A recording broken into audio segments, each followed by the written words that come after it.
Então vamos dar continuidade ao estudo do Livro dos Espíritos.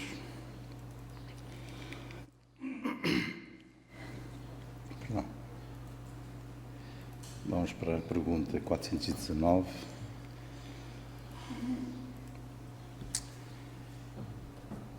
Portanto, relativamente ao Livro dos Espíritos, estamos na parte segunda do mundo espírita ou mundo dos espíritos. Estamos no capítulo 7. Estamos no capítulo 8 da emancipação da alma e estamos no item transmissão oculta do pensamento. Já aqui diversas vezes abordámos a importância do pensamento. Ainda na hora anterior, o irmão Pedro Costa realçou a questão do pensamento. E na pergunta 419, Allan Kardec questiona o seguinte: o que é que dá causa a que uma ideia ou uma descoberta, por exemplo, surja em vários pontos ao mesmo tempo? Respondem os espíritos: já dissemos que durante o sono os espíritos se comunicam entre si. Ora bem, quando se dá o despertar, o espírito se lembra do que aprendeu e que o homem julga ser isso um invento da sua autoria, não o é. Assim é que muitos podem ter simultaneamente descobrir a mesma coisa. Quando dizeis que uma ideia paira no ar, usais uma figura de linguagem mais exata do que supondes. Todos, sem o suspeitarem, contribuem para propagar essa mesma ideia. Allan Kardec ainda acrescenta: desse modo, o nosso espírito revela muitas vezes a outros espíritos, mau grado nosso, o que constituía objeto das nossas preocupações em estado de vigília. Esta questão eu achei muito interessante e a primeira vez que eu li não me apercebi. Isso acontece muitas vezes. Nós, por vezes, lemos o livro e olhamos para as perguntas e não nos apercebemos muito bem da profundidade e do teor que representa. E eu lembrei-me que eu sou um aficionado do mundo da aviação. Eu lembrei-me, por exemplo, que há estudos que indicam que a aviação surgiu mais ou menos ao mesmo tempo, em dois países diferentes. Inicialmente pensava-se que tinha sido descoberta, tinha sido os irmãos Wright nos Estados Unidos, mas depois veio-se a descobrir que em França e também no Brasil andavam a fazer projetos e andavam-se a estudar processos de aviação. E o mais engraçado é que nos três sítios, em simultâneo, e na França houve aqui uma questão de... estamos a falar de há uns tempos atrás, que não havia internet, não havia comunicação. Portanto, era impossível as pessoas comunicarem umas para as outras a dizer: olha que eu estou a estudar isto e estou a ver se descubro a maneira de pôr o homem a voar, porque havia estudiosos que diziam que era impossível colocar objetos mais pesados que o ar a voar, para além do balonismo. E, curiosamente, praticamente de um momento para o outro, começa-se a arranjar maneira e a forma exata da asa para se conseguir voar. E na França foi por uma questão da patente, que não foi realizada a tempo. Bom, mas independentemente disso, não deixa de ser curioso como nos anos seguintes o mundo da aviação como evoluiu. Ora, não foi, isto é só um exemplo, isto acontece recorrentemente no mundo da ciência, não é por acaso que quando surge uma descoberta, essa descoberta se consegue propagar e consegue evoluir muito, muito depressa. Falamos na aviação, falamos nos automóveis, na própria Revolução Industrial, quando foi com James Watt descobriu a máquina de vapor. Portanto, é curioso que as pessoas às vezes, nós sentimos conhecimento, achamos que aquela pessoa é muito inteligente, descobriu ou inventou, nós normalmente dizemos que aquela pessoa inventou. O que os espíritos nos dizem é que nós não inventamos nada. Nós descobrimos as ideias, já estão patentes no ar. É como, é como se fosse aqui uma pequenina simbologia. A espiritualidade liberta no momento certo, quando a ciência já tem condições para isso, e nós também já estamos em condições para isso. A ciência vai libertando pontos para que nós possamos, então, descobrir, porque não é bem inventar, é descobrir toda a matéria e tudo aquilo que há para descobrir por aí fora. Miramês, sempre Miramês, vai sempre um bocadinho mais longe. Ele ainda acrescenta aqui algumas coisas relativamente ao tema de descobertas. E eu volto a falar, por exemplo, no tempo dos descobrimentos. Nós não inventámos nada. Os portugueses, quando andaram a descobrir o mundo, não inventaram mundo nenhum. Não é? Já estava lá. Eles encontraram, eles descobriram, tornaram público o conhecimento. Acontece isso em relação a tudo, em relação à ciência. Miramês acrescenta: a filosofia espírita nos ensina que ninguém descobre nada. Este descobre aqui quer dizer que ninguém inventa nada. A descoberta realiza-se sim. Tudo já se encontra descoberto e tudo já está feito por Deus. Por Deus, peço desculpa. Somos apenas instrumentos da divindade para que fique mais visível o seu amor para com todos os seus filhos. Os chamados espíritos sábios, ao se desprenderem pelas portas do sono, reúnem-se por consenso no ambiente que lhes é próprio, para conversações acerca daquilo que lhes interessa mais. Aí são expostas ideias que lhes parecem mais avantajadas, como as descobertas.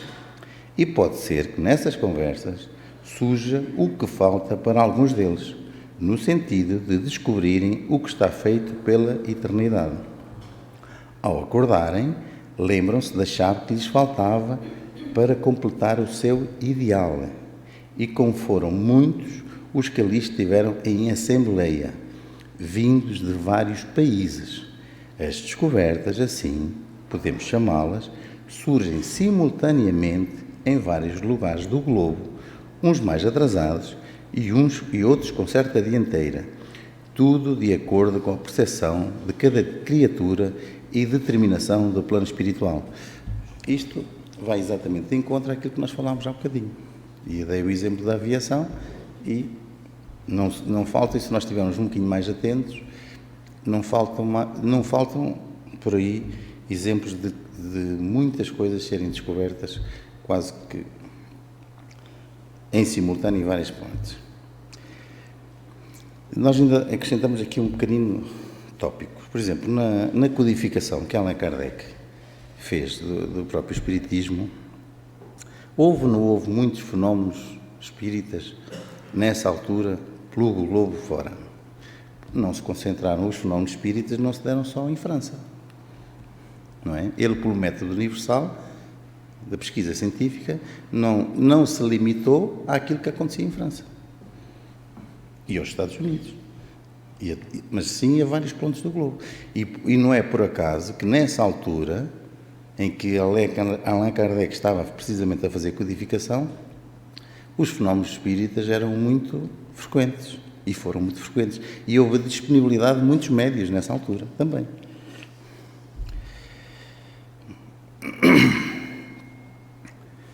Muito bem. Relativamente à pergunta 420, dando seguimento ao que nós estávamos a falar, sobre a transmissão oculta do pensamento. Allan Kardec questiona os espíritos. Podem os espíritos comunicar-se estando completamente despertos os corpos? E respondem os espíritos. O espírito não se acha encerrado no corpo como numa caixa. Irradia para todos os lados. Segue-se que pode comunicar com outros espíritos, mesmo em estado de vigília, se bem que dificilmente. Isto é, para nós era perfeitamente natural, quando nós estamos no sono, que o nosso espírito que se comunica com outros espíritos, certo? Agora, a questão aqui que ele está a colocar é, quando nós estamos despertos, em estado de vigília, se nós nos podemos comunicar espiritualmente com outros seres. Então, Miramês ainda acrescenta.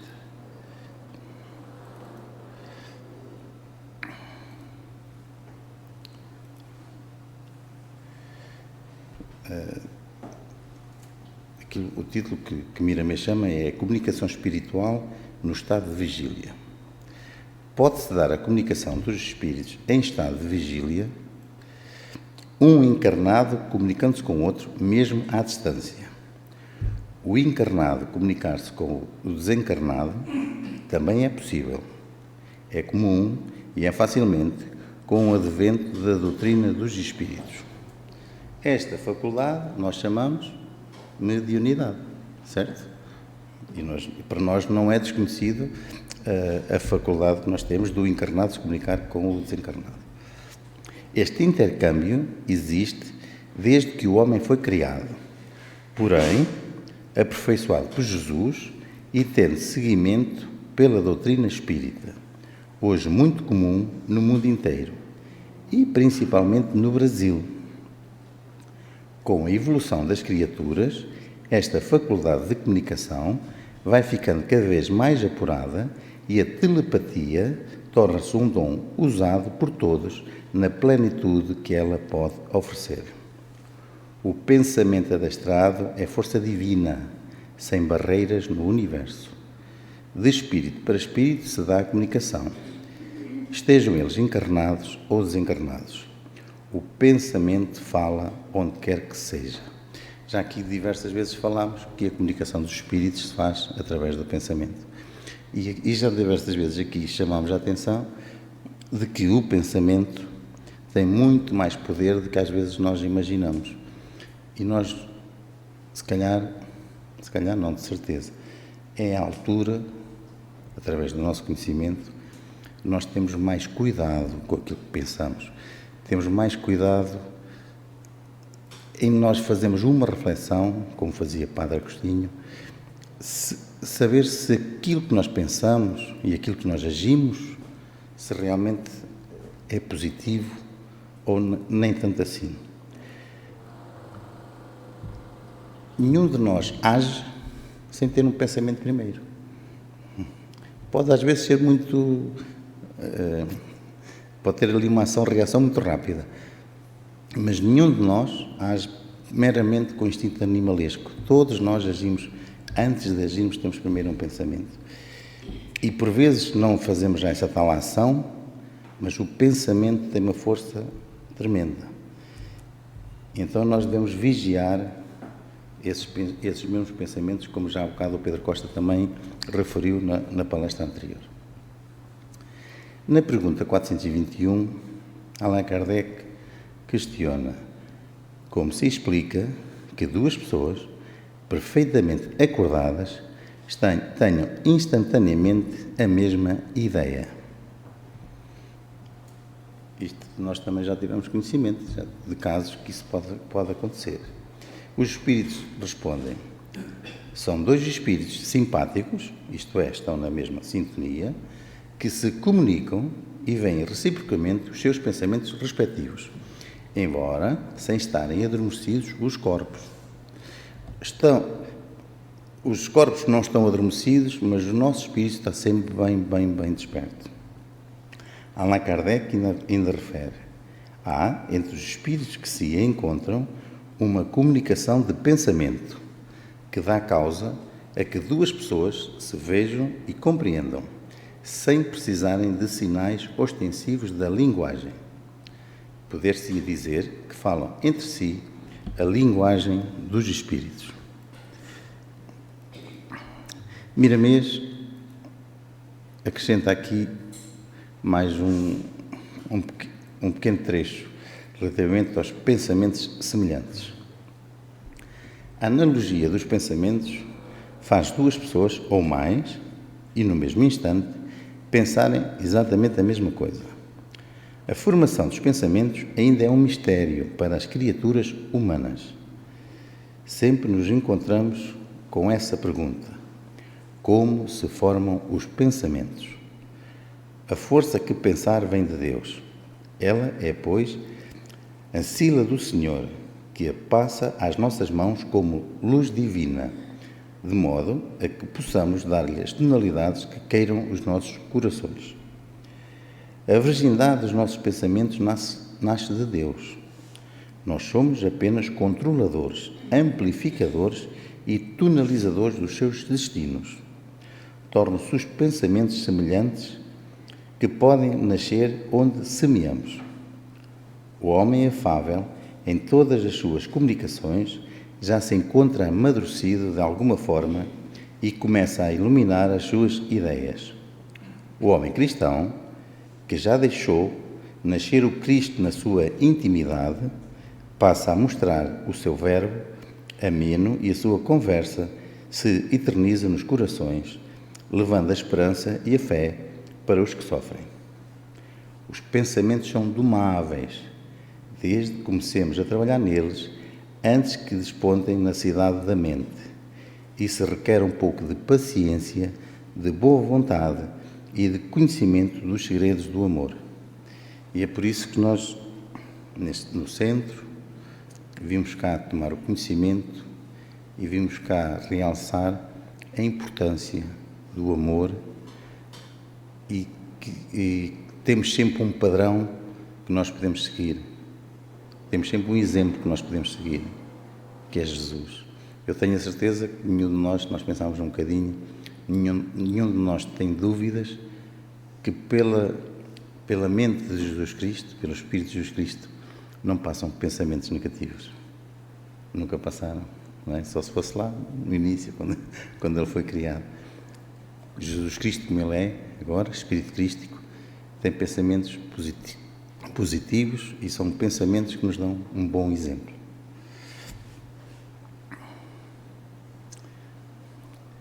Então, agradecemos a vossa atenção.